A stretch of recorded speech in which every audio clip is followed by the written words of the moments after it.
বিহারের হোসেন বোল্ট, রাজা যাদব। বিহারের এক গ্রামে গরিব পরিবারে জন্ম।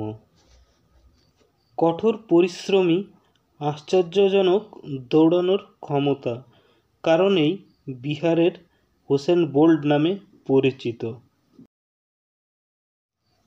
ছেলেটি গরিব হয়েও কঠোর পরিশ্রম করে নিজেকে একজন চমৎকার রানার হিসাবে প্রতিষ্ঠিত করেছেন রাজা যাদব।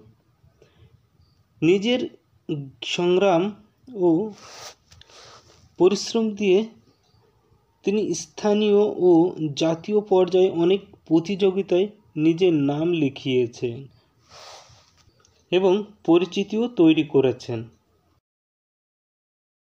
রাজা যাদব মাধ্যমিকে 2 বার ফেল করেছে এবং আর্মিতে 11 বার ফেল করেছেন।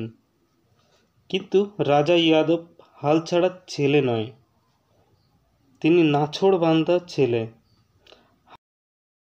হারকে পরাজয় করেছেন তিনি। রাজা যাদব প্রতিদিনই কঠোর পরিশ্রম করে। তিনি প্রতিদিন 3000 বার পুশ আপ করেন, দিনে 20 থেকে 25 কিলোমিটার দৌড়ান এবং তার সঙ্গে অন্যান্য শরীরচর্চাও করেন তিনি। সারাদিনই তার কাজ চলে এইসবের মধ্য দিয়ে।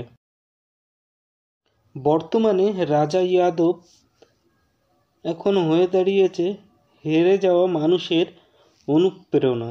রাজা যাদবকে দেখে শেখা উচিত, হারও যাতে ভয় পেয়েছে তার কাছে।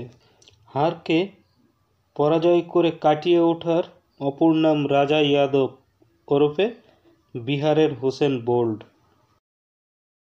ভিডিওটি ভালো লাগলে চ্যানেলটি সাবস্ক্রাইব করবেন এবং লাইক ও শেয়ার করবেন প্লিজ।